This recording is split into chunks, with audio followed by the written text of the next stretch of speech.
Tiga anak durhaka memutuskan untuk menyingkirkan orang tua mereka yang sudah rentas selamanya. Mereka membuang Sari dan Pak Harto di sebuah jalan sepi. Dibiarkan begitu saja untuk mati di bawah terik matahari yang menyengat. Kalian adalah beban yang tidak sanggup. Kami tanggung lagi, kata mereka sebelum menginjak gas Toyota Fortuner hitam itu dan menghilang di ujung cakrawala. Namun, monster-monster berhati beku ini tidak tahu bahwa mereka sedang membuang arpi tuan miliar begitu saja. Sari terbangun pagi itu dengan rasa sesak di dada yang sudah sangat ia kenal. Bukan rasa sakit fisik. Itu bisa ia bedakan setelah Siton tahun menjalani kehidupan. Itu adalah kegelisahan yang lahir dari dalam jiwa.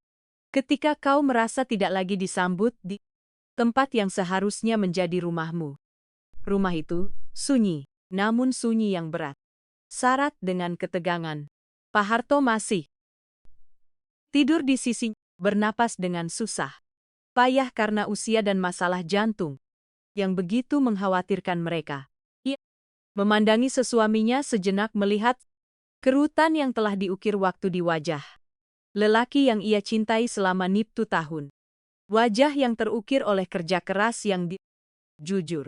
Oleh malam-malam yang tidak Nyenyak ketika anak-anak sakit, oleh senyum yang tetap hadir, bahkan ketika segalanya terasa berat. Bagaimana kita bisa sampai di sini sayangku, bisiknya. Pelan menyentuh lembut rambut putih suaminya. Sari bangkit perlahan. Setiap gerakan adalah perjuangan melawan sendi-sendi yang mengeluh. Di dapur, mulai menyiapkan sarapan. Seperti selalu ia lakukan. Meski tahu akan disambut dengan muka masam dan keluhan. Soal pengeluaran makan. Ibu, lagi-lagi boros begini. Dewi muncul di pintu dapur. Masih mengenakan daster, namun dengan ekspresi yang bisa membekukan darah. Siapapun, lihat berapa banyak telur yang ibu goreng. Kita tidak punya uang berlebih untuk membiayai kemewahan seperti ini. Sari merasakan dadanya semakin sesak. 3 telur. Hanya 3 telur untuk 4 orang. Di mana letak borosnya? Nak, ibu pikir, kalian mau makan sesuatu sebelum berangkat kerja. Aku makan di luar saja. Lebih murah daripada menanggung pemborosan ini. Setiap hari, Dewi melempar setumpuk tagihan biaya kesehatan ke meja dapur dengan bunyi keras. Ini lihat yang datang kemarin. Lagi-lagi, Arpi kampak untuk obat bapak. Arepi sama Bu, itu lebih dari setengah yang aku habiskan untuk diriku sendiri dalam sebulan penuh. Sari menatap tagihan-tagihan yang berserakan di meja itu. Seolah semuanya adalah tuduhan. Setiap resep dokter, setiap hasil pemeriksa, setiap butir obat telah menjadi bahan pertengkaran. Bukti bahwa mereka adalah beban yang tak tertahankan bagi anak-anak mereka. Dewi, nak, dokter bilang itu obat yang wajib diminum untuk jantung bapakmu. Wajib. Dewi tertawa pahit yang membelah udara dapur. Tahu apa yang namanya wajib? Aku bisa membayar tagihan-tagihanku sendiri tanpa harus menanggung 2 orang yang tidak berkontribusi apa-apa untuk rumah ini. Kata-kata itu menghantam Sari seperti tikaman. Tidak berkontribusi apa-apa. Inikah yang telah ia jadi di mata anak kandungnya sendiri? seorang perempuan Yang telah membesarkan 3 anak yang telah menjahit pakaian mereka, memasak makanan mereka, begadang semalaman. Ketika mereka sakit, yang pernah bekerja, mencuci pakaian orang lain ketika uang tidak cukup, kini dianggap tidak berkontribusi apa-apa. Pak Harto muncul di dapur, sedikit sempoyongan. Karena pusing pagi yang selalu datang bersama obat tekanan darahnya. Wajahnya masih berbekas bantal. Namun Seri melihat dari matanya bahwa ia telah mendengar pertengkaran itu. Pagi Nak, katanya, mencoba tersenyum, seperti yang selalu ia lakukan. Bahkan ketika segalanya terasa runtuh di sekitar mereka, Dewi tidak menjawab. Ia mengambil sepotong nasi, colek di sedikit tempe goreng, lalu keluar dari dapur sambil mengunyah dengan penuh. Seolah setiap kunyahan adalah protes terhadap keberadaan orang tuanya. Sari menuangkan teh untuk Pak Harto dengan tangan gemetar. Mereka duduk di meja dalam diam, makan perlahan. Masing-masing tenggelam dalam pikiran yang terlalu menyakitkan untuk dibagi. Dia tidak serius. Pak Harto bergumam, namun suaranya tidak meyakinkan. Serius, Pak. Dan dia tidak salah. Sari menatap piring seolah bisa menemukan jawaban di sana. Kita sudah jadi beban bagi mereka. Jangan bicara begitu. Itu kenyataan, Pak Harto. Lihat bagaimana kita hidup di sini. Takut menyalakan satu lampu lagi, takut makan satu telur lagi. Takut untuk sekedar ada suara. Pintu depan yang terbuka memotong. Rudy baru pulang dari shift malam di pabrik. Berminyak dan raut kelelahan yang tampaknya telah menjadi ekspresi permanen. Ia masuk ke dapur, memandangi kedua orang tuanya yang duduk di meja. Lalu menghela napas panjang, seperti orang yang bersiap menghadapi satu masalah lagi. Pak, saya bicara sama Bapak. Suaranya bernada formal, dingin, yang tidak dikenali. Sari, ini bukan anak laki-laki yang pernah ia timang ketika ia bermimpi buruk. Tentu Nak. Ada apa? Ruth menarik sebuah kursi dan duduk dengan berat. Keadaan ini tidak bisa terus berlanjut. Dewi benar ketika bilang, pengeluaran kesehatan sudah tidak tertanggung lagi. Sari merasa lantai runtuh di bawah kakinya. Rudy selalu menjadi yang paling bijak di antara ketiga anaknya yang selalu mencoba menengahi pertengkaran. Kalau sampai dia pun begini, Nak, kita bisa coba kurangi bicara sama dokter soal pilihan yang lebih murah. Pak Harto berkata dengan suara tercekat, bukan hanya itu. Pak, semuanya makanan, listrik, air, ruang. Rumah ini tidak bisa lagi menampung 5 orang dewasa. 5 orang dewasa. Sari mengunyah. Kata-kata itu dalam benaknya. Kapan mereka berhenti menjadi orang tua dan berubah menjadi sekadar orang dewasa? Bagi anak-anak mereka sendiri, kami sedang memikirkan sebuah solusi. Rudy terus menghindari tatapan orang tuanya. Solusi yang akan lebih baik untuk... Solusi macam apa? Sari bertanya. Meski di lubuk hatinya, ia sudah tahu tidak ingin mendengar jawabannya. Ada sebuah tempat panti. Bureda tidak terlalu buruk. Sinya di kawasan yang lumayan baik. Kalian dapat perawatan medis. Ada orang seusia kalian untuk diajak bicara. Kalian mau memasukkan kami ke sana? Suara Pak Harto keluar seperti bisikan. Ini bukan dimasukkan paksa Pak, ini kesempatan bagi kalian untuk punya kehidupan yang lebih sesuai dengan usia kalian. Sari merasakan air mata membakar matanya. Rudy, rumah ini dibangun bata demi bata oleh bapakmu. Setiap sudutnya menyimpan sejarah keluarga kita. Bu, tolong jangan dipersulit. Keadaan ini sudah tidak tertanggung. Bagas muncul di pintu dapur saat itu. Masih memakai pi meski hampir tengah hari. Di usianya yang telantri 2 tahun, ia masih tinggal bersama orang tua. Namun, memberlakukan rumah itu seolah hotel. Tempat ia berhak mengeluh soal Pelayanannya. lagi ngomongin Pantiaya. Tanya Ces sambil menguap. Sudah saatnya. Memang semalam lagi-lagi aku tidak bisa tidur nyenyak gara-gara batuk bapak dan Ibu terus bangun malam buat ke kamar mandi. Ini bukan panti Wureda Bagas. Rudi mencoba meluruskan, namun banyak keyakinan. Sama saja namanya apa. Yang penting masalah ini cepat beres. Pacarku sudah tidak mau datang ke sini.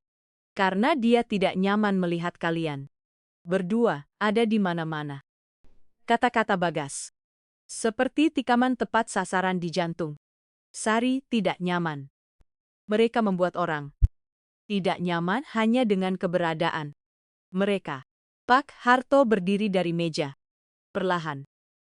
Setiap gerakan tampak membutuhkan usaha yang luar biasa. Saya mau jalan-jalan dulu, gumamnya. Sasi tahu ia keluar untuk menangis di tempat yang tidak bisa dilihat anak-anak. Pak Harto memang selalu begitu, menyimpan kesedihannya sendiri, melindungi orang. Bian. Dari dukanya. Rudi mencoba nada yang lebih lembut. Kita tidak melakukan ini karena jahat, tapi hidup sudah jadi sangat berat untuk semua orang. Sari memandangi anak lelakinya yang dulu menjadi kebanggaannya. Yang pertama mendapat, yang selalu membawa pulang gajinya utuh ketika masih tinggal bersama mereka. Di mana anak laki-laki bertanggung jawab yang dulu berjanji akan merawat orang tuanya ketika mereka tua. Ibu mengerti. Nak, kalian punya kehidupan masing-masing, punya tanggung jawab masing-masing. Jadi kalian mau menerima untuk tinggal di panti Ueda. Itu? Sari terdiam cukup lama. Dari jendela dapur, ia bisa melihat Pak Harto di kebun kecil yang dirawatnya dengan begitu telaten. Meski punggungnya sudah sakit, ia berdiri mematung di depan tanaman tomat yang telah ia tanam. Bahunya membungkuk menanggung beban. Penolakan. Kita perlu bicara dulu, katanya. Akhirnya biarkan kita berpikir. Jangan lama-lama. Dewi muncul lagi. Sudah berpakaian rapi hendak pergi. Aku sudah buat janji kunjungan ke sana untuk besok. Semakin cepat ini selesai, semakin baik untuk semua. Menyaksikan ketiga anaknya keluar dari room Rudi untuk tidur sebelum shift berikutnya. Dewi ke tempat kerja, Bagas untuk menemui teman-temannya di warung kopi seperti yang ia lakukan setiap sore. Rumah kembali sunyi. Namun kini, sunyinya berbeda. Itu adalah sunyi dari sebuah pengabaian yang mendekat bagai badai. Ia pergi ke kebun dan menemukan Pak Harto duduk di bangku kecil yang dibuatnya bertahun-tahun lalu ketika para cucu masih datang berkunjung dan bermain di antara tanaman-tanaman itu. Kau dengar tadi? Tanyanya tanpa menoleh ke arahnya. Dengar. Oh, menikah Sari. 3 anak yang dibesarkan dengan begitu banyak cinta. Aku tahu. Sayang kita yang salahkah? Tua yang burukkah? Sari duduk di samping suaminya dan menggenggam tangannya yang kasar karena kerja keras. Kita sudah memberikan segalanya, Pak Harto. Semua yang kita punya, semua yang kita ada. Dan sekarang kita dianggap beban. Mereka duduk di sana bergandengan tangan, memandangi kebun yang sebentar lagi tidak akan menjadi milik mereka.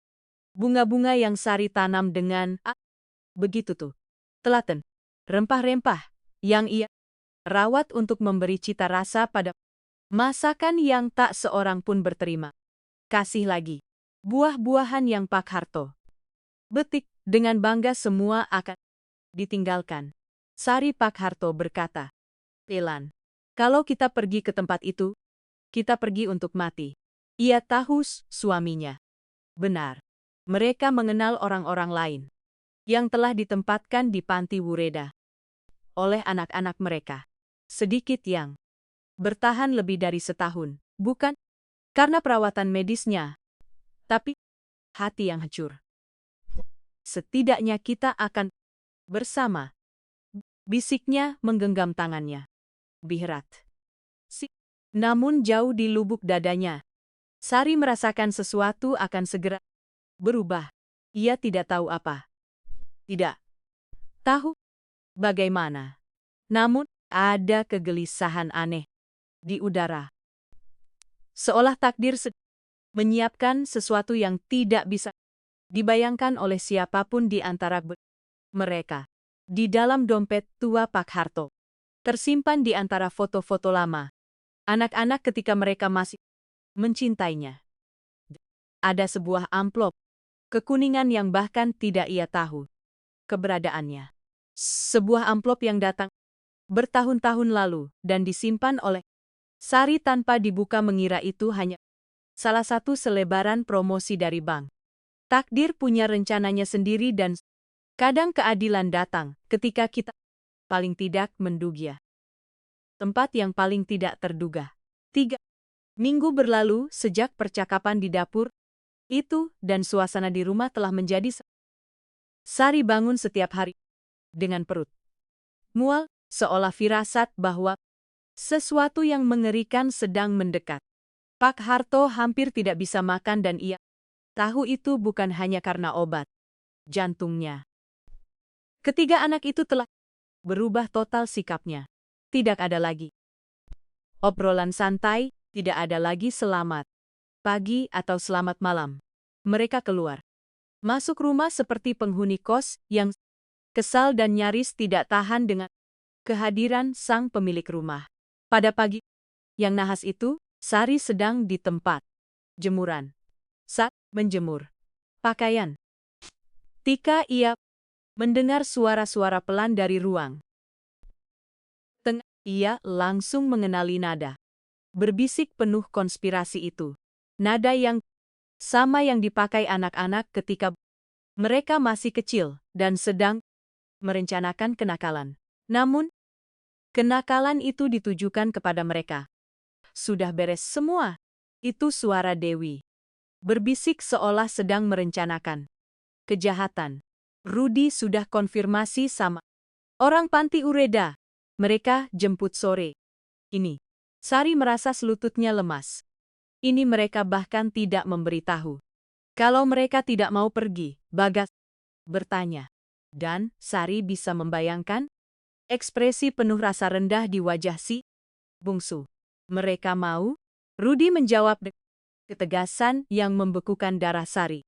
Karena tidak ada pilihan. Kalian sudah bilang. Ini sementara.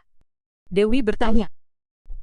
Namun, ada sesuatu dalam suaranya yang tidak bisa dipahami oleh Sari. Keraguan yang aneh. Ya, jelas tidak sementara. Bagas tertawa pelan. Kamu pernah lihat ada orang tua yang pulang dari Pantieda dunia. Sari runtuh dalam sekejap. Ia bersandar pada mesin cuci. Mereka sedang membicarakan cara menyingkirkan orang tua mereka untuk selamanya. Seperti orang yang membuang perabot tua. Kita bilang saja ini cuma sampai mereka lebih bisa menyesuaikan diri. Rudi melanjutkan. Nanti mereka akan terbiasa di sana sendiri. Terus, rumahnya bagaimana? Dewi bertanya. Akhirnya kita punya ruang untuk hidup seperti manusia normal. Sudah aku pikirkan. Bagas menjawab dengan antusias yang membelah jantung Sari bagaikan pisau. Kamar mereka bisa aku jadikan ruang kerjaku. Dari dulu aku ingin kerja dari rumah. Sari menutup mulutnya dengan kedua tangan untuk menahan isak tangis yang hampir lolos. Kamar itu tempat ia dan Pak Harto telah berbagi nama setahun. Mimpi, ketakutan, kebahagiaan, dan kesedihan akan dijadikan ruang kerja untuk anak yang tidak pernah bekerja dengan benar sepanjang hidupnya. Waktu orang panti datang, kita semua ada di sini bersama. Rudi memberi arahan seperti jenderal yang memimpin operasi militer. Harus terlihat seperti kita. Melakukan ini karena sayang. Mengerti? Karena sayang. Dewi memulang dan Sari menangkap sarkasme beracun dalam suara anaknya. Betul. Kita menangis sedikit. Bilang ini juga berat buat kita. bilang, kita akan menjenguk mereka setiap minggu. Kita benar-benar akan menjenguk. Bagas bertanya dan Sari menangkap keheranan yang sungguh-sungguh dalam pertanyaan itu. Ya, jelas tidak. Rudi, tapi mereka tidak perlu tahu itu sekarang. Sari keluar dari tempat jemuran dengan sempoyongan, merasa seolah baru saja dipukul keras di perutnya. Ia menemukan Pak Harto di kebun, sedang menyiram tanaman tomat. Dengan gerakan mekanis, tenggelam dalam pikiran yang ia tahu sama menyakitkannya dengan miliknya. Pak Harto, bisiknya, mencengkeram lengan suaminya dengan kuat. Ia berbalik dan melihat keputusasaan yang terpampang jelas di wajah istrinya. Ada apa sayang? Mereka hari ini. Mereka mau jemput kita hari ini. Pak Harto menjatuhkan selang air ke tanah. Air terus mengalir, membasahi tanah di sekitar tanaman tomat yang tidak akan pernah ia saksikan tumbuh. Maksudnya Sari menceritakan semua yang ia dengar. Setiap kata beracun, setiap rencana kejam itu. Pak Harto semakin pucat hingga wajahnya berwarna seperti keras. Tanpa memberitahu kita sama sekali, gumamnya, suaranya keluar. Seperti rintihan hewan yang terluka. Pak Harto, mereka benar-benar tidak menginginkan kita lagi. Sungguh, untuk selamanya mereka berpelukan di sana di itin. Tengah-tengah kebun menangis, seperti anak kecil yang tersesat. Pernikahan, 3 anak yang dibesarkan dengan cinta tanpa syarat satu. Kehidupan penuh kerja keras dan begitulah akhirnya 1 jam kemudian Sari sedang di kamar membereskan beberapa pakaian ke dalam koper tua ketika Dewi muncul di pintu. Ibu, saya perlu bicara sama ibu. Sari tidak menjawab. Ia terus melipat pakaian dengan gerakan otomatis seolah sedang bersiap untuk perjalanan biasa. Bu, dengarkan Dewi dulu. Dewi masuk ke kamar dengan langkah penuh tekad. Ada orang dari Pantieda yang datang. Mereka ke sini untuk menjemput kalian. Ibu tahu ia tidak mengangkat matanya dari pakaian. Bagaimana ibu bisa tahu? Ibu dengar kalian ngobrol. Suara Sari keluar dingin, tajam. Ibu dengar semuanya. Dewi punya kesantunan terlihat salah stingca sejenak. Ia menatap kakinya, memainkan tangannya, menghela napas panjang. Namun, ketika mengangkat kepalanya lagi, ekspresinya telah mengeras kembali.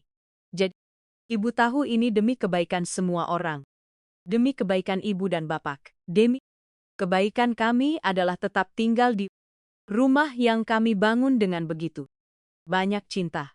Bu, ditolong. Jangan dipersulit. Orangnya sudah menunggu di bawah. Sari akhirnya menatap anaknya. Dewi mengenakan pakaian mahal. Kukunya baru saja dicat. Rambutnya tersisir rapi, sempurna. Ia tampak seperti seorang bians eksekutif yang menjelaskan pemecatan yang tidak bisa dihindari. Dewi Sari berkata, perlahan, setiap kata terasa seberat batu. Kamu ingat waktu kamu umur 5 tahun dan kenap neon. Ingat. Ibu tidak tidur 2 minggu penuh, merawat kamu siang dan malam. Itu sudah lama sekali. Kamu ingat waktu Rudi patah tangan dan kita tidak punya uang untuk dokter swasta, lalu ibu jual gelang emas. Kawin ibu untuk bayar rumah sakit Dewi. Memalingkan pandangannya. Keadaannya berbeda dulu. Kamu ingat waktu Bagas kehilangan pekerjaan pertamanya dan saks. Bulan tidak bekerja dan kita bagi makanan kita dengannya meski kita sendiri kekurangan. Bu, sudahlah tidak. Nah, ibu tidak akan berhenti. Sari berdiri dan untuk pertama kalinya dalam berbulan-bulan, Dewi melihat kekuatan dalam sikap ibunya. Karena sekarang Ketika giliran kita yang membutuhkan, kalian memberlakukan kita seperti sampah. Kita tidak memberlakukan siapapun seperti sampah. Kita sedang mencari solusi terbaik. Solusi terbaik untuk siapa? Dewi? Sebelum Dewi bisa menjawab, Rudy muncul di pintu kamar Bu. Orang panti sudah menunggu. Mereka ada janji. Di tempat lain juga. Sari memandangi dua anaknya di pintu kamar. Rudy menghindar, melihat kemana saja kecuali ke arahnya. Dewi mengetuk-ngetukkan jarinya di pintu. Tidak sabar untuk segera menyelesaikan urusan ini. Bagas, mana? Sari bertanya. Dia harus pergi. Rudy berbohong dengan buruk. Sari tahu. Bagas tidak punya keberanian bahkan untuk menampakkan diri. Si pengecut itu kabur agar tidak menyaksikan momen perpisahan. Ibu mau panggil bapak. Dulu. Kat menutup koper dengan bunyi klik yang terdengar seperti voice. Akhir, Pak Harto sedang di ruang tengah. Duduk di kursi seperti seorang terdakwa yang menunggu vonis. Di sampingnya, dua perempuan berseragam menunggu dengan senyum profesional yang terlatih untuk menyembunyikan kesedihan situasi ini. Pak Harto, salah satu dari mereka, berkata dengan suara yang terlalu manis, terlalu dibuat-buat. Bapak pasti akan sangat suka di panti kami. Ada taman. Ada orang-orang seusia Bapak untuk ada perawatan medis. Pak Harto tidak menjawab, hanya menatap tangannya, seolah tangan itu bisa memberinya jawaban atas mimpi buruk ini. Beliau sedang tidak terlalu sehat hari ini. Rudy menjelaskan kepada kedua. Agak bingung karena faktor usia. Sari turun dari tangga dan melihat pemandangan itu. Suaminya diperlakukan seperti anak kecil yang bermasalah. Anak-anaknya yang tidak sabar ingin menyingkirkan masalah ini. Petugas panti yang berpura-pura semua. Ini adalah hal yang wajar. Ayo Pak Harto. Sari mengulurkan tangan ke suaminya. Sepertinya kehadiran kita di sini sudah tidak diinginkan lagi. Bu, jangan bilang begitu. Dewi mencoba nada yang lebih mendamaikan. Kalian tahu kita sayang sama kalian. Sari berhenti di tengah ruangan dan berbalik menghadap ketiga anaknya. Rudy masih menghindari tapannya. Dewi berpura-pura merasakan kesedihan yang tidak ia rasakan. Bagas tetap tidak ada seperti pengecut yang memang selalu ia jadi. Benar-benar sayang sama kita, Sari berkata dengan suara yang membelah udara. Seperti pisau tajam. Kalian tidak akan pernah membiarkan keadaan sampai sejauh ini, Bu. Kalau kalian benar-benar sayang sama kita, kalian sudah bicara sama kita sebelum membuat keputusan ini. Kita sedang bicara sekarang. Rudy mencoba berargumen. Kalian sedang menyampaikan keputusan yang sudah kalian buat. Ini bukan ngobrol, Nak. Ini pengusiran. Salah satu petugas panti berdehem dengan sopan. Maaf mengganggu, tapi kami memang ada jadwal lain hari ini. Sari menggenggam tangan Pak Harto dengan erat. Suaminya gemetar dan ia tahu bukan hanya karena kedinginan. Baiklah, katanya akhirnya, ayo kita pergi. Perjalanan menuju mobil adalah perjalanan terpanjang dalam hidup Sasi. Setiap langkah di trotoar yang telah ia sapu ribuan kali. Setiap pandangan ke arah kebun yang dirawat Pak Harto dengan begitu sayang. Setiap tarikan napas dari udara rumah tempat mereka telah bahagia selama bertahun-tahun. Mengintip dari balik pagar sebagian. Dengan rasa sihat, sebagian lain. Dengan rasa ingin tahu yang suram. Ibu Lastri, tetangga berusia sasa tahun itu, melambaikan tangan dengan sedih. Ia tahu apa yang sedang terjadi. Semua orang, Rudy dan Dewi mengantar sampai ke mobil Kijang. Bersih keras untuk terlihat sedih di depan petugas panti. Namun, Sari bisa menembus akting murahan itu. Kita akan menjenguk kalian minggu depan. Dewi berbohong, mencium pipi ibunya. Dengan ciuman yang terasa seperti besi panas. Kita akan telepon besok untuk tahu kabar kalian. Rudy menambahkan satu lagi ke koleksi kebohongannya. Sari dan Pak Harto naik ke mobil tanpa menoleh ke belakang. Ketika kendaraan itu mulai bergerak, Sari melihat melalui jendela belakang kedua anaknya yang bergegas kembali ke rumah dengan cepat, seolah ingin melarikan diri dari tempat kejadian yang baru saja mereka lakukan. Sari, Pak Harto berbisik, menggenggam tangannya. Bagaimana kita bisa sampai di sini? Aku tidak tahu sayangku. Aku tidak tahu. Mobil melaju menyusuri jalan yang mereka hafal luar dalam. Melewati warung Butini tempat mereka biasa membeli sarapan setiap pagi. Melewati apotek tempat mereka mengambil obat. Melewati alun-alun tempat mereka dulu membawa cucu bermain. Teka masih disambut dalam kehidupan anak-anak mereka. Setiap blok yang menjauh adalah sepotong kehidupan yang tertinggal untuk selamanya. Di dalam dompet tua Pak Harto tersimpan di antara dokumen-dokumen lama. Ampok. Kekuning itu masih tersegel. Di dalamnya sebuah kabar yang akan mengubah segalanya. Namun baru akan ditemukan ketika sudah terlambat bagi anak-anak yang telah membuang cinta paling tulus yang pernah mereka terima. Takdir sedang menyiapkan keadilannya sendiri dan ketika ia tiba, ia tidak akan kenal ampun.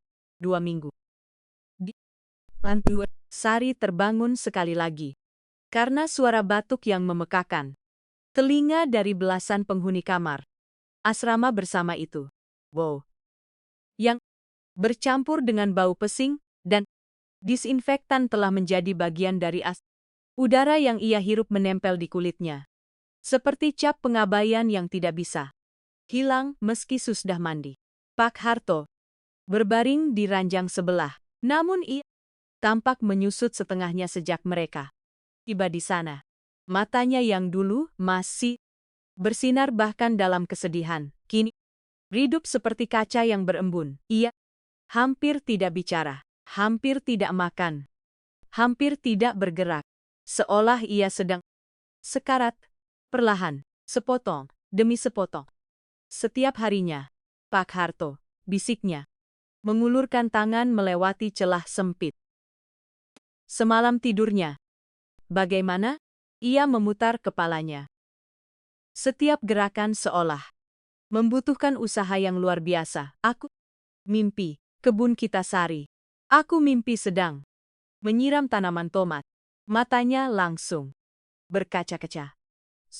Sudah 2 minggu, dan anak-anak tidak pernah menelepon. Tidak satu kali pun untuk sekedar menanyakan apakah mereka masih hidup. Perawat Yanti, berusia 6 tahun, dengan wajah orang yang sudah kehilangan semua kesabarannya terhadap hidup, masuk ke asrama sambil bertepuk tangan seperti memanggil, "Ayam, ayo, ayo, waktunya sarapan." Yang tidak bangun sekarang tidak kebagian makan. Sari membantu Pak Harto bangun. Ia gemetar seperti daun tertiup angin dan ia tahu bukan hanya karena usia, melainkan karena jiwa yang hancur. Berkeping-keping. Di ruang makan, mereka duduk di meja yang sama seperti biasanya, bersama Ibu Rahayu yang menangis pelan setiap pagi dan Pak Slamet yang terus memanggil nama anak-anaknya yang tidak pernah datang. Anak perempuanku bilang, dia mau menjengukku kemarin. Ibu Rahayu bergumam sambil mengaduk bubur sumsum yang tampak seperti lem. Mungkin dia lupa di mana tempatku. Sari dan Pak Harto saling berpandangan. Mereka tahu. Putri Ibu Rahayu bukan lupa. Iya, tidak mau tahu lagi soal ibunya. Seperti begitu banyak keluarga lain yang membuang lansia mereka di sana lalu menghilang begitu saja. Sari Pak Harto berbisik mendorong piring bubur menjauh dari dirinya. Aku tidak tahan lagi di tempat ini.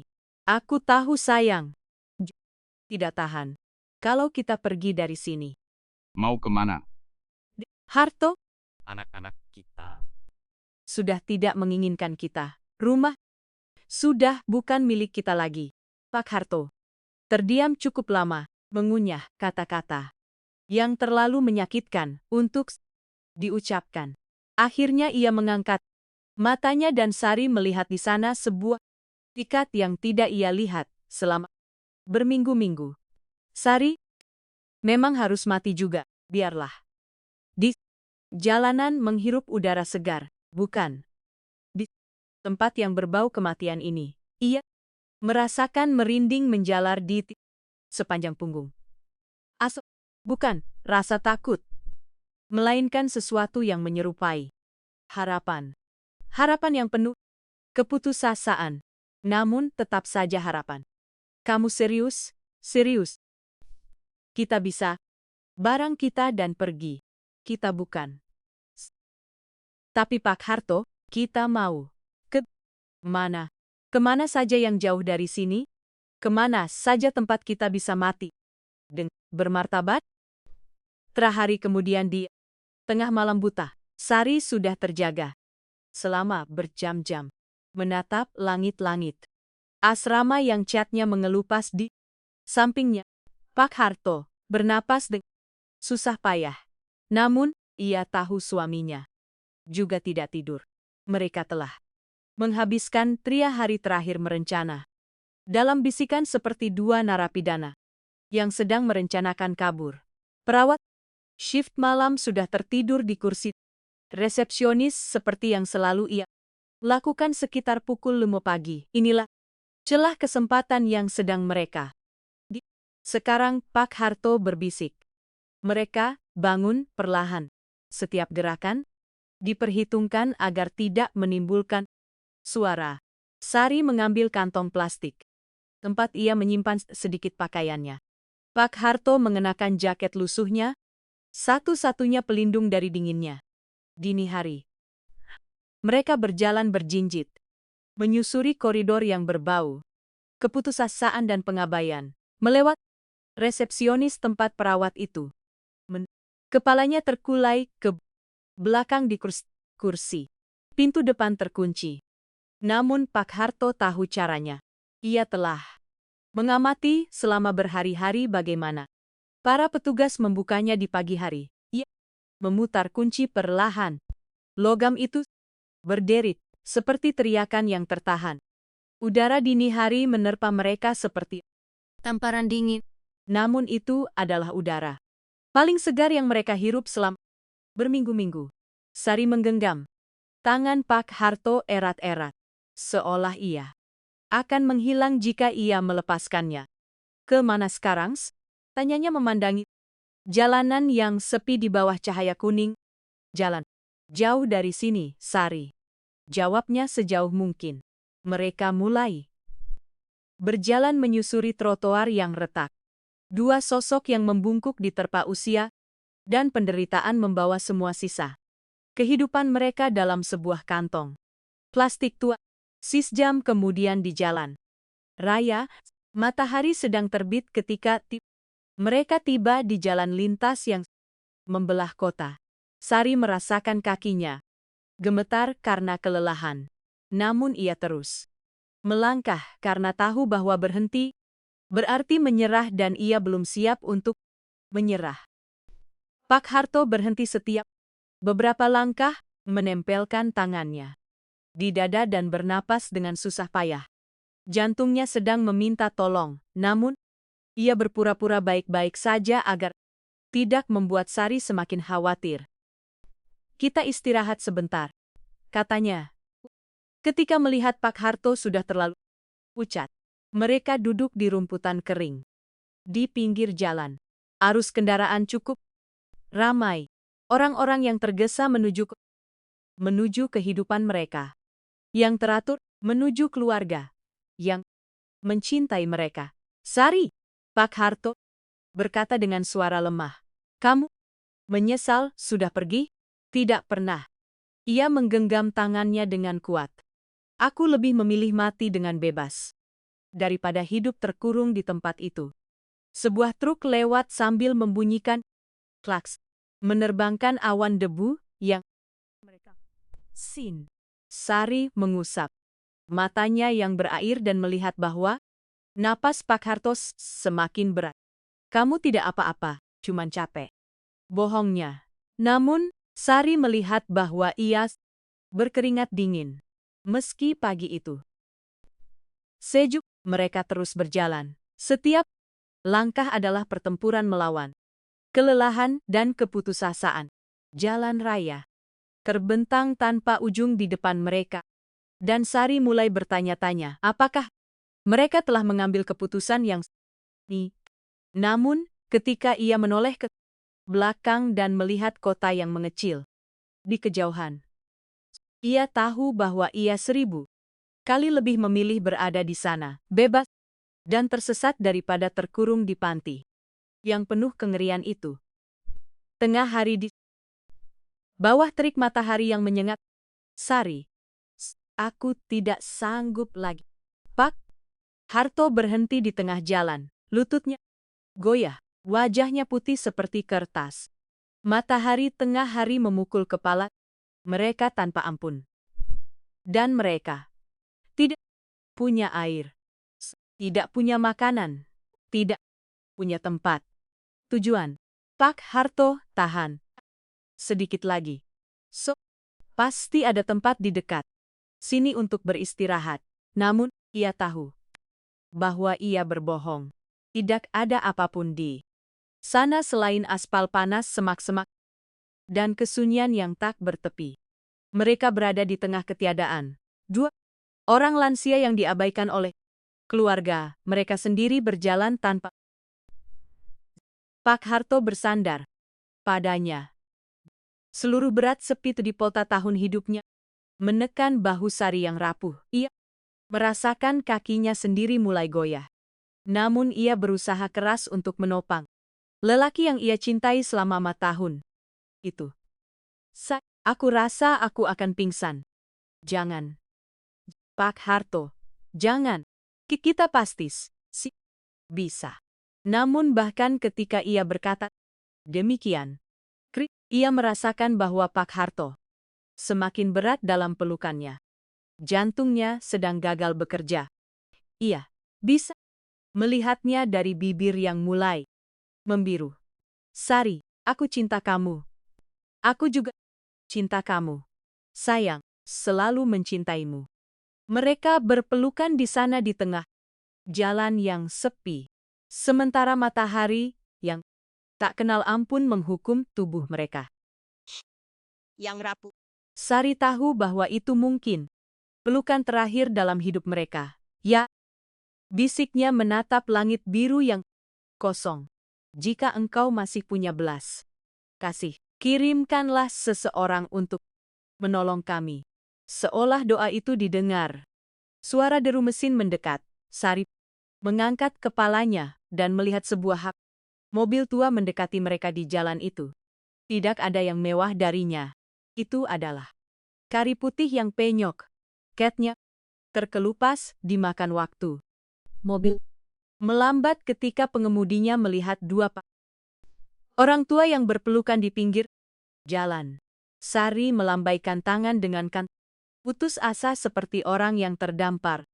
Melambai kepada kapal penyelamat. Mobil itu berhenti dari pintu turun seorang pria muda sekitar 30 tahun dengan pakaian sederhana seorang pekerja. Matanya penuh kebaikan. Jenis orang yang masih percaya bahwa menolong sesama itu berharga. Ya, Allah, Apa yang lakukan di sini sendirian. Andi berlari menghampiri mereka. Langsung melihat bahwa Pak Harto sedang dalam kondisi sangat buruk. Tolong, Sari memohon dengan suara pecah. Suami saya sakit. Jantung. Dia butuh pertolongan. Andi. Tidak ragu satu detik pun. Ayo, saya antar kalian ke rumah sakit sekarang. Juga. Ia membantu Pak Harto masuk ke mobil. Sari di sisi lain menggenggam tangan suaminya seolah itu adalah pegangan hidupnya. Andi melajukan mobil menuju kota terdekat. Sesekali melirik ke kaca spion untuk melihat kondisi. Bagaimana kalian bisa sampai di sana? Tanyanya. Mengemudi. Sari tidak tahu harus mulai dari mana. Bagaimana menjelaskan bahwa mereka ditinggalkan oleh anak-anak mereka sendiri? Bagaimana menceritakan bahwa mereka kabur dari panti Ureda karena lebih memilih mati dengan bebas? Ini cerita panjang, gumamnya. Tidak perlu cerita sekarang. Andi berkata dengan lembut, yang penting kita sampai di rumah sakit dulu. Selama perjalanan, Sari mengamati pemuda yang telah berhenti untuk menyelamatkan mereka. Ia punya tangan kasar orang yang bekerja keras, pakaian sederhana tapi bersih. Dan yang paling penting, di matanya ada kebaikan yang hampir ia lupa masih ada di dunia ini. Siapa namamu, Nak? Tanyanya Andi. Kalau kalian, saya Sari. Ini Pak Harto, senang kenal kalian dan jangan khawatir, semuanya akan baik-baik saja. Sari tidak tahu mengapa, tapi ia mempercayainya. Untuk pertama kali.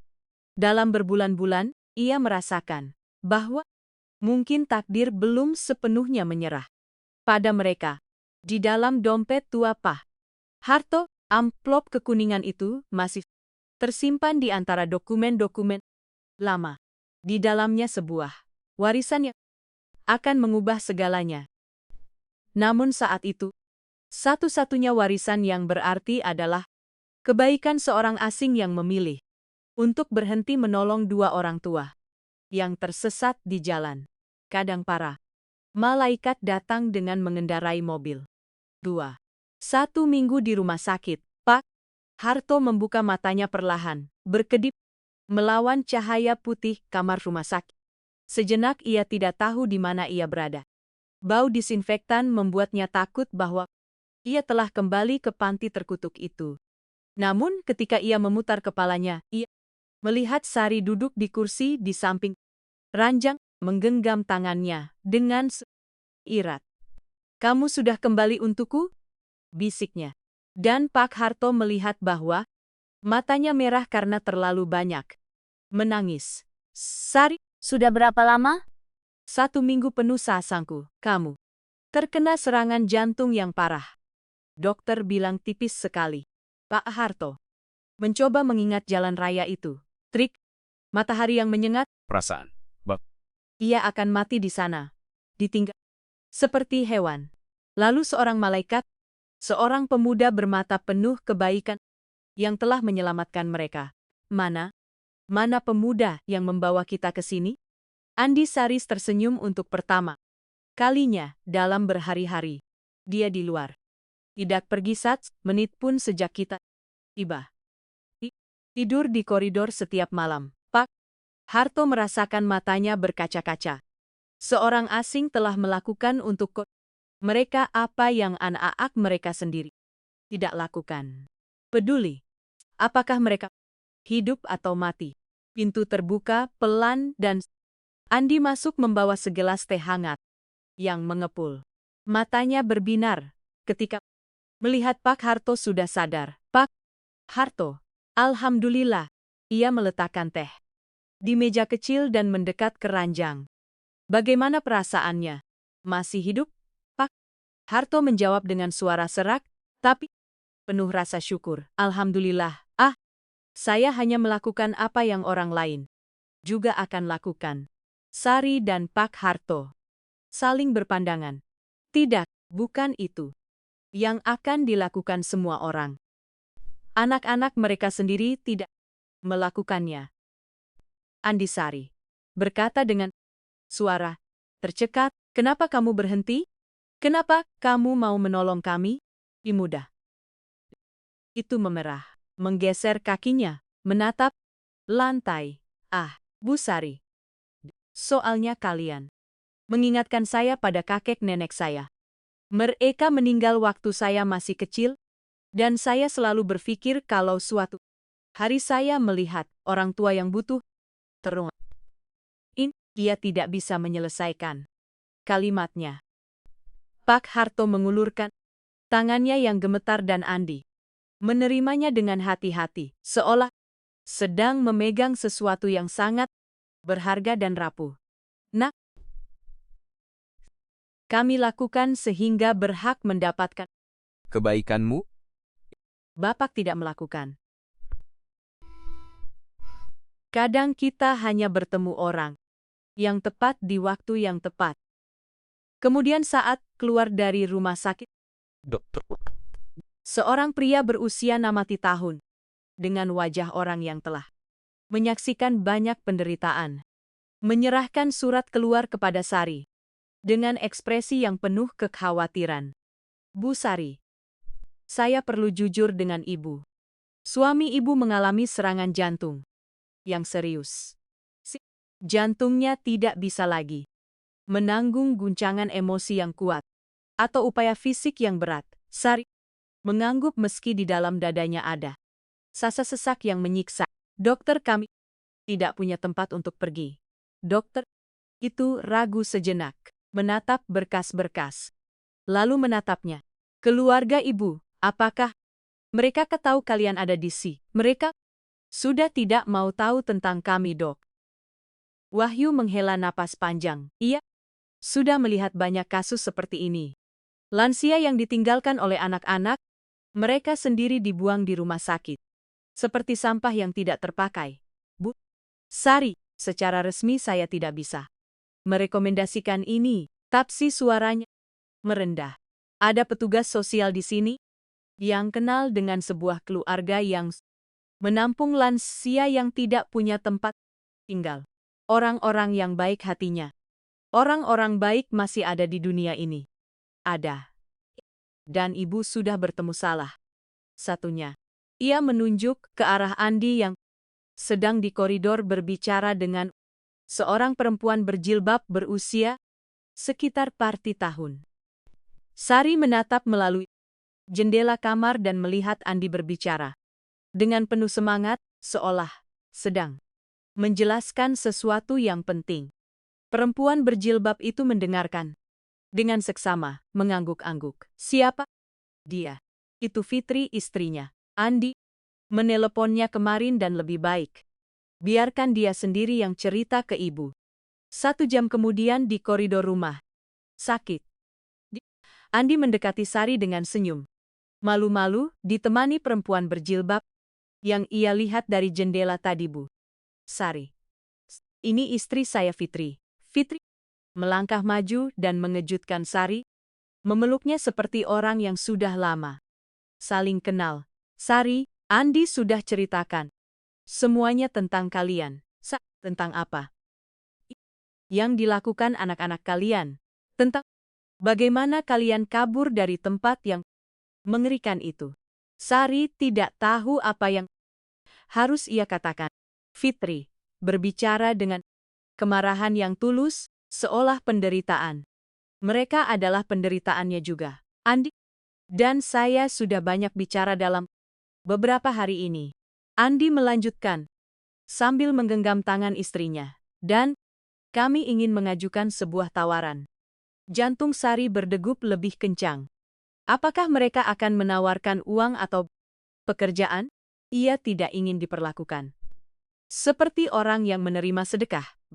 Tawaran macam apa?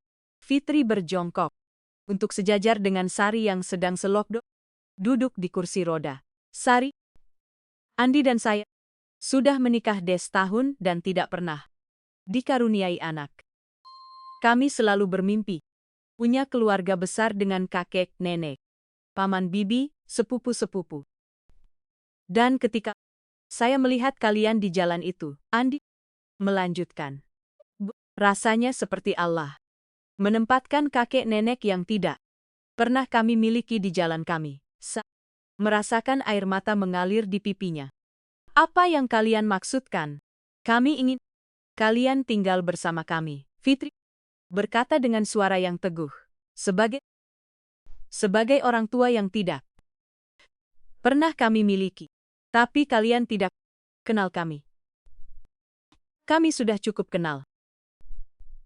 Andi, kami tahu kalian adalah orang-orang baik yang diperlakukan buruk oleh keluarga sendiri dan kami tahu kalian berhak mendapatkan cinta dan kasih sayang. Sari menangis begitu hebat hingga tidak bisa berkata-kata. Ini terlalu indah untuk menjadi. Setelah begitu banyak penolakan, dua malaikat ini hadir menawarkan bukan belas kasihan, melainkan cinta yang tulus. Kalau kami merepotkan kalian, kalau kami sakit, kalau Sari Fitri menggenggam tangannya dengan teguh. Ketika kita benar-benar mencintai seseorang, tidak ada yang namanya merepotkan. Yang ada hanyalah merawat. 2 minggu kemudian di rumah Andi dan Fitri, Sari terbangun di kamar kecil. Namun nyaman yang telah Andi dan Fitri siapkan khusus untuk mereka. Tirai bermotif bunga membiarkan cahaya lembut masuk dan ia bisa mendengar Pak Harto bernapas dengan tenang di ranjang sebelah. Untuk pertama kalinya dalam berbulan-bulan, ia tidur 1 malam penuh tanpa mimpi buruk. Di dapur Fitri, menyiapkan sarapan sambil bersenandung lagu yang ceria. Ketika melihat Sari, wajahnya bersinar. Selamat pagi, Ibu Sari. Ibu Sari. 2 kata paling manis yang ia dengar dalam waktu yang sangat lama. Selamat pagi, Nak. Kamu tidurnya bagaimana? Tidur nyenyak. Kalau Bapak Harto? Saris tersenyum. Bapak Harto. Pak Harto pernah menangis ketika Fitri memanggilnya dengan sebutan itu untuk pertama kalinya. Beliau masih tidur. Dokter bilang beliau butuh banyak istirahat. Tentu saja.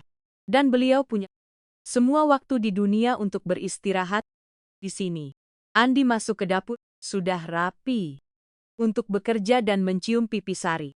Seperti yang selalu ia lakukan setiap pagi. Selamat pagi, Bu. Kita makan siang. Apa hari ini? Ibu pikir mau masak ayam bakar yang kemarin, Ibu suka itu. Sempurna. Tapi kalau Ibu capek, biarkan Fitri yang masak. Ah, tidak, Nak. Memasak untuk kalian adalah kebahagiaan tersendiri bagi Ibu. Dan memang benar. Begitu.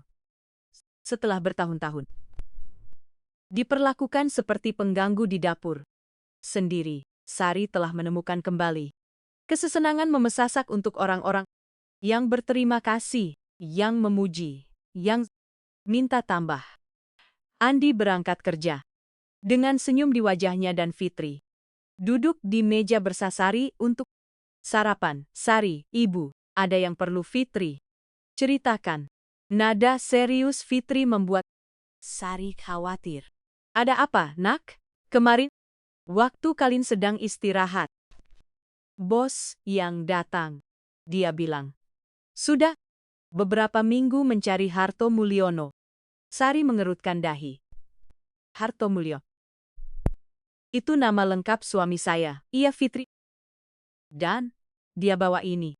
Fitri mengambil sebuah amplop tebal dan resmi dari atas kulkas, katanya mendesak. Amplop itu dengan tangan gemetar. Beratnya resmi dengan cap kantor notaris. Ini apa ya, kira-kira tidak tahu, Bu, tapi sepertinya lebih baik kita bangunkan Bapak Harto dulu untuk membukanya. Bersama-sama setengah jam kemudian di ruang tengah Pak Harto duduk di sofa. Yang nyam mengenakan pi memegang amplop. Itu seolah bom yang siap meledak. Sari duduk di sampingnya Fitri dan Andi di kursi depan, semua dengan ekspresi penuh rasa ingin tahu yang cemas.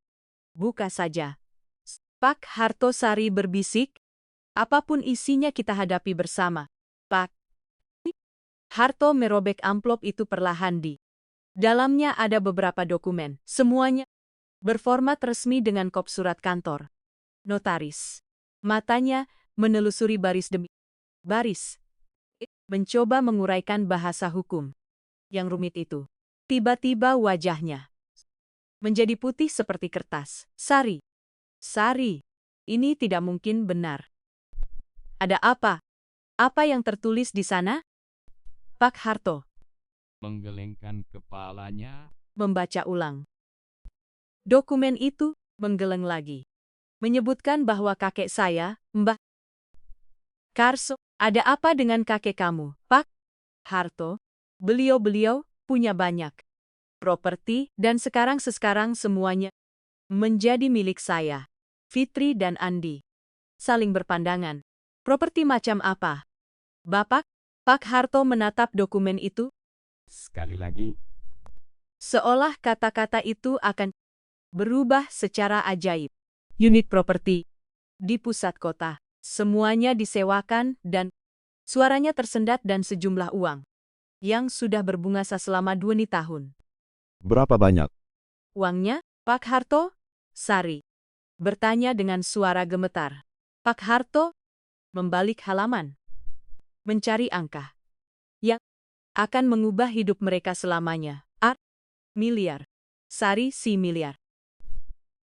Keheningan menyusul terasa memekakkan telinga. Fitri menutup mulutnya dengan tangan. Andi bersandar ke belakang di kursinya, seolah baru saja dipukul. Vieti miliar. Sari mengulang tanpa bisa memproses informasi itu. Di sini tertulis mereka sudah bertahun-tahun mencoba menemukan. Saya sudah mengirim surat ke alamat. Tapi Pak Harto berhenti. Memahami semuanya sekaligus. Tapi, apa? Surat-surat itu pasti datang waktu kita masih tinggal bersama anak-anak? Mereka pasti sudah mencegat semuanya. Sari merasakan amarah yang terpendam naik ke dadanya. Anak-anak mereka tahu. Mereka tahu soal warisan ini dan tetap saja membiarkan mereka terlantar, hampir mati. Sari. Pak Harto menatapnya dengan air mata di matanya. Kita kaya sekarang. Setelah satu kehidupan penuh kemiskinan, penghinaan, dan rasa direndahkan, kita kaya sekarang. Namun alih-alih kegembiraan, Sari merasakan kesedihan yang mendalam. Apa gunanya punya uang sekarang? Ketika anak-anak yang paling ia cintai di dunia ini telah menolaknya, Fitri berdiri dan memeluk mereka berdua. Bapak, Ibu, ini luar biasa. Sari bergumam. Tapi datangnya terlambat. Andi mendekat dan meletakkan tangannya di bigas bahu. Pak Harto, tidak terlambat. Pak, datangnya tepat waktu di saat kalian akhirnya menemukan keluarga yang benar-benar mencintai kalian. Sari memandangi dua anak muda yang telah pilih membuka hati dan rumah mereka untuk dua orang tua yang terbuang. Andi benar, uang itu tidak datang terlambat. Datangnya tepat ketika mereka membutuhkannya. Ketika mereka akhirnya punya keluarga sejati untuk berbagi kebahagiaan. Namun ia tahu bahwa ketika anak-anak mereka mengetahui soal warisan ini, mereka akan datang merangkak, menangis air mata buaya, memohon maaf yang tidak mereka rasakan. Dan kali ini, Sari tahu persis apa yang akan ia katakan kepada mereka. 1 bulan setelah penemuan warisan itu, Sari sedang menjemur pakaian di halaman belakang ketika ia merasakan dingin yang merayap di sepanjang punggungnya. Itu adalah Sabtu pagi yang cerah. Fitri sudah pergi ke pasar dan Andi sedang memperbaiki keran dapur. Semuanya tampak begitu normal. Namun, ada sesuatu di udara. Ketegangan yang bermuatan listrik yang membuat bulu-bulu di lengannya berdiri. Seperti ketika badai sedang mendekat. Pak Harto muncul di pintu belakang. Ia bertumpu pada tongkat yang Direkomendasikan dokter setelah serangan jantungnya. Wajahnya yang telah kembali berwarna dan bersemangat dalam beberapa minggu terakhir kini pucat seperti kertas tua. Sari bisiknya, suaranya gemetar. Ada mobil hitam parkir di depan rumah kita sudah menit. Ia melempar pakaian basah ke keranjang dan berlari masuk ke dalam rumah. Jantungnya berdegup tidak teratur. Dari jendela ruang tengah, ia bisa melihat sisi samping Toyota Fortuner baru yang mengkilat di bawah sinar matahari pagi. Seperti ancaman yang diam.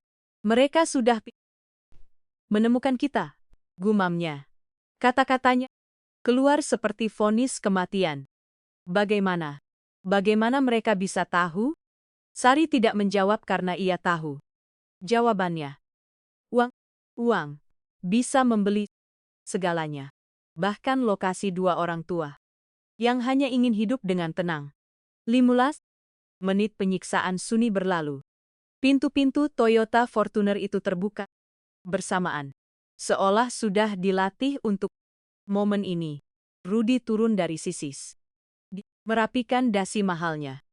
Dengan gerakan yang terukur. Dewi keluar dari kursi penumpang seperti seorang ratu yang turun dari keretanya. Hak tingginya membuat bunyi di aspal. Seperti palu yang memaku peti mati. Bagas keluar terakhir, menguap, dan menggeliat. Seolah bangun sebelum tengah hari adalah siksaan yang tak tertahankan. Ketiganya berjalan menuju pintu gerbang kecil rumah itu dengan kesombongan orang yang tahu mereka punya kuasa. Tidak ada tergesa-gesa dalam langkah mereka, tidak ada kerinduan untuk bertemu orang tua. Itu adalah langkah percaya diri para predator yang akhirnya berhasil menyudutkan mangsanya. Sari mengamati dari balik tirai. Merasakan perutnya mengkerut, seperti Rudy sudah gemuk. Tanda, iya, makan dengan baik. Sangat baik. Dewi memakai anting emas berlian yang berkilau begitu kuat hingga menyakitkan mata. Bagas mengenakan kemeja yang harganya lebih dari tagihan listrik 1 bulan penuh. Mereka hidup sangsat. Makmur, gumamnya dengan getir. Sangat makmur dengan uang yang mereka hemat. Dengan cara menyingkirkan kita. Bel. Pintu berbunyi. Suara yang sederhana, biasa. Namun pagi itu terdengar seperti lonceng kematian. Pak Harto berdiri dari kursi tempat ia membaca koran. Setiap gerakannya tampak membutuhkan keberanian yang luar biasa. Biar Bapak yang buka. Jangan. Sari mencengkeram lengan suaminya dengan kuat. Kita bersama-sama. Mereka tidak berhak membuat salah satu dari kita menghadapi penghinaan ini sendirian di depan pintu.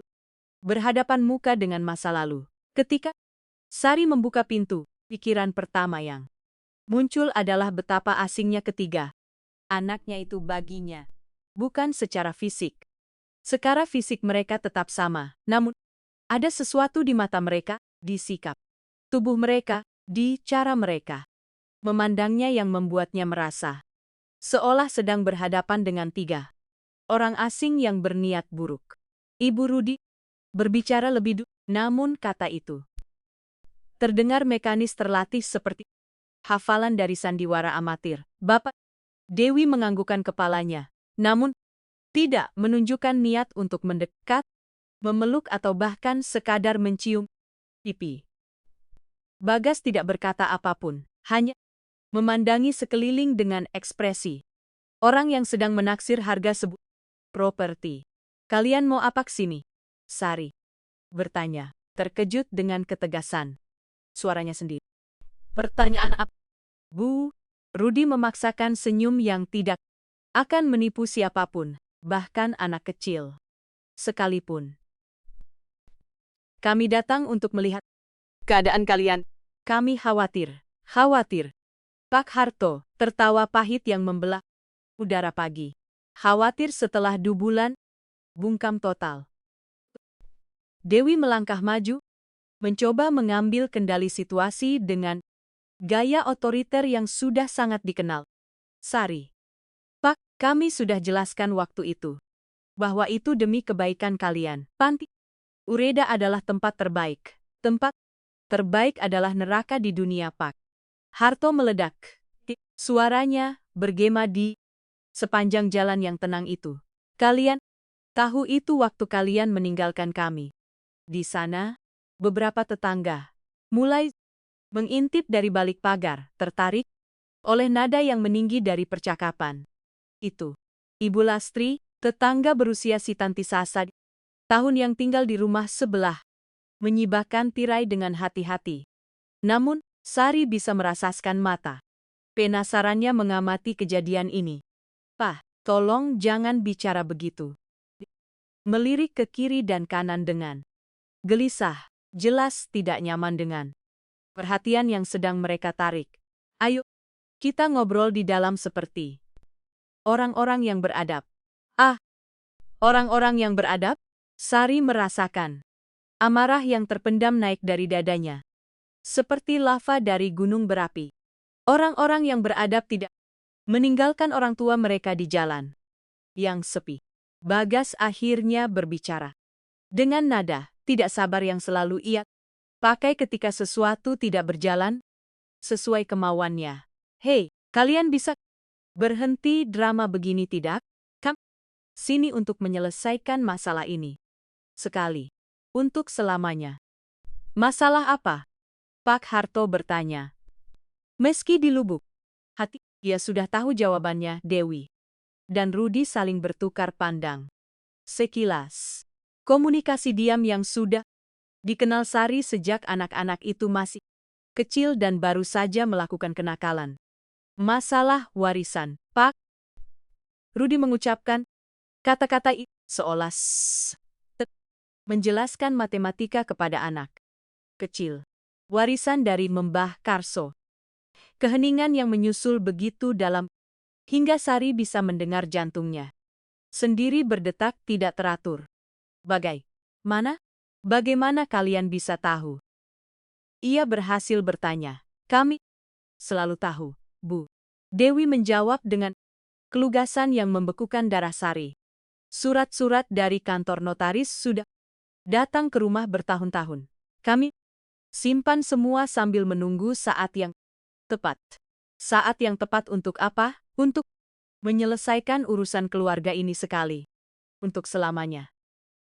Bagas menjawab, mengeluarkan ponsel dari saku dan mengecek pesan. Seolah percakapan ini hanyalah gangguan kecil dalam jadwalnya. Buri menit kemudian di ruang tengah. Meski menyakitkan untuk diakui, Sari telah membiarkan anak-anaknya masuk. Bukan karena cinta atau kerinduan. Perasaan-perasaan itu telah mati pada pagi pengabaian itu, melainkan karena ia tahu percakapan ini tidak bisa dihindari. Dan ia lebih suka menghadapinya di wilayah yang ia kenal. Ketiga anak itu duduk di sofa seolah mereka adalah pemilik rumah. Rudi menghilangkan kaki dan merapikan jas mahalnya. Dewi mengeluarkan cermin kecil dari tas bermernya dan menyentuh ulang lipstik merah darahnya. Bagas terus memainkan Ponselnya. jelas, bosan dengan seluruh situasi ini. Sari dan Pak Harto duduk di kursi depan menjaga jarak seolah anak-anak mereka adalah binatang buas yang bisa menyerang kapan saja. Baiklah, Rudi memulai mengambil nada eksekutif yang ia pakai ketika ingin mengintimidasi seseorang. Langsung ke pastinya saja. Kalian mewarisi miliar dan pis properti dari buyut. Itu adalah uang keluarga, uang kami. Sari mengoreksi. Suaranya tajam seperti pisau. Warisan yang ditinggalkan untuk Pak Harto bukan untuk kalian, Bu. Dewi menghela napas dramatis. Seolah Sari adalah anak kecil yang keras kepala. Kalian sudah setintian tahun. Untuk apa butuh uang sebanyak itu? Kami butuhkan. Pak Harto berdiri dari Kursi dengan susah payah bertumpu pada, namun dengan martabat yang belum pernah dilihat Sari selama berbulan-bulan. Untuk hidup dengan bermartabat, untuk tidak bergantung pada siapapun, untuk tidak pernah lagi diperlakukan seperti sampah. Tidak ada yang memperlakukan kalian seperti ini. Sampah. Bagas berbicara untuk pertama kalinya sejak masuk tanpa mengangkat mata dari ponselnya. Kami menemukan solusi terbaik untuk situasi yang sulit. Solusi. Sari tertawa, namun tidak ada humor di dalamnya. Kalian membuang kami ke panti yang penuh kengerian dan menghilang dari muka bumi. Itu tempat yang layak. Dewi berargumen, menyilangkan kaki dan merapikan roknya yang mahal. Ada perawat, ada makanan, ada bau kematian di setiap sudutnya. Pak Harto berteriak dan Sarisi melihat tangannya gemetar menahan. Ada orang-orang tua yang menangis menunggu anak-anak yang tidak pernah menjenguk. Ada orang yang mati kesedihan. Rudi mencondongkan tubuhnya ke depan, mengambil sikap yang lebih agresif. Pak, Bapak sedang lebay. Yang penting sekarang kami sudah menemukan solusi untuk semua masalah. Solusi apa? Kalian pulang ke rumah? Bersama kami. Dewi mengumumkan seolah itu adalah hal yang paling wajar di dunia. Kami yang merawat kalian dan uang warisan tetap di keluarga, di tempat seharusnya ia berada dari dulu. Sari merasa dunia berputar di sekitarnya. Ketidaktahuan malu, ketiadaan rasa bersalah yang sempurna. Dari 3 makhluk yang telah keluar dari rahimnya itu sungguh menyayat hati. Rumah, bisiknya rumah yang mana? Rumah kalian. Tempat kami diperlakukan seperti pengganggu. Rumah tempat kami tidak bisa bernapas pun tanpa mengganggu, Bu. Keadaannya berbeda waktu itu. Rudi mencoba nada mendamaikan yang terdengar palsu seperti uang kertas Arpita sekarang. Setelah kami tahu soal warisan, segalanya bisa berbeda. Sekarang, segalanya bisa berbeda. Sari berdiri juga, dan untuk pertama kalinya dalam berbulan-bulan, Dewi tampak sedikit terintimidasi. Sekarang setelah ada uang yang terlibat. Kalian ingat bahwa kalian punya orang tua. Saat itu pintu depan terbuka dan Fitri masuk sambil membawa kantong-kantong belanjaan dari pasar. Ia berhenti di tengah ruangan, mengamati situasi dengan mata yang terlatih. Mendeteksi bahaya. Ia langsung merasakan ketegangan di udara. Melihat Sari dan Pak Harto dengan ekspresi kesakitan dan 3 orang asing berpakaian rapi yang duduk di sofa, seolah mereka pemilik tempat itu. Hai, Fitri berkata. Singkat. Namun ada es dalam suaranya. Ketiga anak itu berbalik ke arahnya. Seperti elang yang melihat mangsa Dewi. Memeriksanya dari ujung kepala hingga ujung kaki. Pakaian sederhana dan pasar. Rambut disanggul praktis. Berjilbab. Tangan kasar orang yang bekerja. Kamu siapa? Dewi bertanya. Dengan kesombongan yang membuat Fitri mengencangkan pegangan kantong belanjaannya. Saya Fitri, anak. Keheningan yang menyusul begitu berat hingga terasa padat. Bagas akhirnya mengangkat matanya dari ponsel. Rudi mempertegas posisi duduknya. Dewi mengangkat sebelah alisnya yang terbentuk sempurna. Anak. Bagas tertawa kecil sarkastis. Menarik sekali. Orang tua kita ternyata sudah mengadopsi orang. Fitri meletakkan kantong-kantong belanjaan ke lantai dengan gerakan yang terkendali. Namun, Sari bisa melihat bahwa ia mendidih di dalam. Tidak perlu adopsi ketika kamu mendapatkan orang tua yang benar-benar mencintaimu. Fitri menjawab, menatap langsung ke mata Bagas. Dan ketika kamu membalas cinta itu. Bukan malah membuang. Mereka seperti sampah. Kalimat itu membelah udara seperti kambukan. Rudy berdiri dari sofa, wajahnya merah. Karena amarah. Dengarkan sini, Mbak. Kamu tidak tahu apa-apa tentang keluarga kami. Tidak tahu apa-apa tentang sejarah kami. Saya cukup tahu. Fitri menjawab tanpa mundur milimeter pun. Saya tahu saya menemukan mereka terlantar, sakit. Dengan hati yang hancur karena kekejaman anak-anak mereka sendiri. Saya tahu. Mereka menangis setiap malam. Bertanya-tanya apa yang telah mereka lakukan salah hingga pantas mendapat begitu banyak penghinaan. Dewi pendekatan yang berbeda, memaksakan nada. Keibuan yang tidak menipu siapapun. Fitri, ya dengarkan Fitri, kami sangat berterima kasih karena kamu sudah merawat orang tua kami selama masa yang sulit ini. Kami bahkan bisa memberi kompensasi finansial atas pekerjaan yang kamu lakukan. Pekerjaan? Fitri tertawa. Terbahak-bahak yang tidak mengandung humor sedikit pun. Saya tidak melakukan pekerjaan. Saya mendapatkan orang tua yang luar biasa yang selalu saya impikan. Sungguh mengharukan. Bagas bergumam kembali memainkan ponselnya. Tapi permainan rumah-rumahan ini sudah berakhir.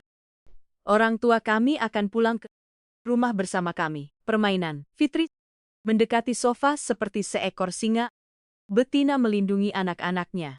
Satu-satunya permainan di sini adalah kalian yang berpura-pura jadi anak setelah meninggalkan orang tua kalian untuk mati di jalan. Sari mengamati. Semuanya seolah sedang menonton film yang tidak masuk akal. Di satu sisi, 3 orang yang telah lahir dari ayah rahimnya sendiri yang ia cintai tanpa syarat selama puluhan tahun. Di sisi lain, seorang perempuan muda yang telah memilih untuk mencintai mereka ketika mereka paling membutuhkan dan ia menyadari dengan kejelasan menyakitkan siapa yang benar-benar berhak disebut keluarga. Sudah, katanya, dan suaranya memotong semua percakapan lain. Sudah, pertengkaran ini. Semua orang berbalik ke arahnya menunggu. Sari menarik napas dalam menatap masing-masing dari ketiga anaknya. Rudy dengan kesombongan bisnisnya, Dewi dengan kedinginannya yang penuh perhitungan, Bagas kemalasannya yang penuh penghinaan, dan ia merasakan kedamaian aneh menyusup ke dalam hatinya. Akhirnya ia tahu apa yang harus ia lakukan. Pada momen keputusan akhir itu Sari menatap masing-masing dari ketiga anaknya, makhluk-makhluk yang telah tumbuh di dalam rahimnya yang ia susui. Dengan air susunya sendiri yang telah menjadi alasan hidupnya selama puluhan tahun dan ia merasakan ketenangan aneh menyerbu hatinya. Seolah kabut telah tersibak dari benaknya membuat segalanya menjadi jernih seperti kristal. Kalian ingin tahu keputusan kami? Tanyanya. Suaranya keluar teguh seperti batu. Rudy mempertegas duduknya di sofa, yakin bahwa uang akan berbicara lebih keras dari luka. Dewi menghilangkan kakinya dengan anggun. Sudah membayangkan bagaimana ia akan menghabiskan warisan itu. Bagas bahkan tidak mengangkat matanya dari ponsel. Keputusan kami, Sari melanjutkan. Setiap kata terasa seberat batu. Adalah kalian keluar dari rumah kami sekarang juga. Keheningan yang menyusul bersifat mutlak. Dunia berhenti, bahkan jam dinding pun tampak berhenti berdetak. Rudy berkedip berkali-kali, seolah tidak dia bisa memproses kata-kata itu. Maksud ibu apa? Seperti yang ibu katakan, keluarlah dari sini dan jangan pernah kembali. Dewi tertawa gugup kecil. Tawa yang selalu ia keluarkan ketika sesuatu tidak berjalan sesuai rencana. Bu, Ibu tidak mungkin serius. Ibu lebih serius dari sebelum-sebelumnya. Bagas akhirnya mengangkat kepalanya dari ponsel. Ekspresinya berubah dari kebosanan menjadi ketidakpercayaan. Kalian tidak bisa mengusir kami. Kami Anak kalian. Anak Pak Harto berdiri dari kursi bertumpu pada tongkatnya. Namun, dengan martabat yang tidak pernah dilihat Sari selama berbulan-bulan. Anak tidak meninggalkan orang tua mereka di jalan untuk mati. Tidak mencegat surat warisan dan berbohong. Selama bertahun-tahun. Kami bisa jelaskan. Cukup, anak tidak kembali. Setelah 2 bulan hanya karena tahu ada 5 menit upaya, putus asa. Kemudian Rudi berdiri dari sofa. Wajahnya merah karena amarah dan kepanikan. Pak Bu, kalian tidak bisa. Uang itu milik keluarga. Itu hak kami. Hak. Sari tertawa terbahak, yang membelah udara seperti pisau cukur. Kalian kehilangan semua hak ketika kalian membuang kami seperti sampah. Dewi mencoba satu kartu terakhir, memaksakan air mata yang bahkan tidak meyakinkan dirinya sendiri. Bu, tolong. Kami salah. Baiklah, kami mengakui kami salah. Tapi sekarang kami ingin memperbaiki semuanya. Memperbaiki. Fitri melangkah maju. Kepalan tangannya terkepal. Kalian mau memperbaiki atau mau memastikan akses ke warisan? Bagas meledak. Kehilangan semua ketenangan. Dengarkan sini. Kamu yang ikut campur urusan orang. Uang itu milik kami. Berdasarkan hak darah. Kalian bukan siapa-siapa bagi mereka. Kami adalah segalanya bagi mereka. Andi muncul di pintu saat itu, masih mengenakan seragam kerjanya, namun dengan wibawa yang membuat ketiga anak itu mundur secara naluriah. Kamilah keluarga yang mereka pilih ketika keluarga darah meninggalkan mereka. Rudi mencoba mengintimidasi. Kalian tidak punya hak hukum atas orang tua kami. Kami bisa membawa ini ke pengadilan. Bisa memang. Andi tersenyum, namun tidak ada humor dalam senyum itu. Dan kalian akan menjelaskan kepada hakim bagaimana kalian meninggalkan 2 orang lansia di jalan. Bagaimana kalian memasukkan mereka paksa ke panti yang penuh kengerian. Bagaimana kalian tidak pernah menjenguk, tidak pernah menelepon, Tidak pernah peduli. apakah mereka masih hidup atau sudah mati. Ancaman itu bergema di udara, seperti tembakan. Ketiga anak itu saling berpandangan, menyadari bahwa mereka telah kehilangan semua kartu yang mereka pegang. Di menit kemudian di depan pintu gerbang ini tidak akan berakhir begini saja.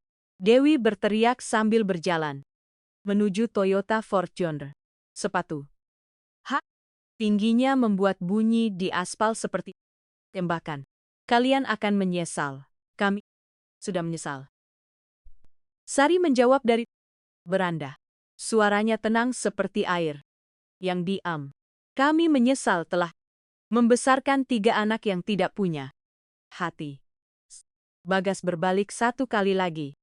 Wajahnya terdistorsi oleh kebencian murni. Waktu Kaltin mati nanti, uang itu tetap jadi milik kami berdasarkan hukum.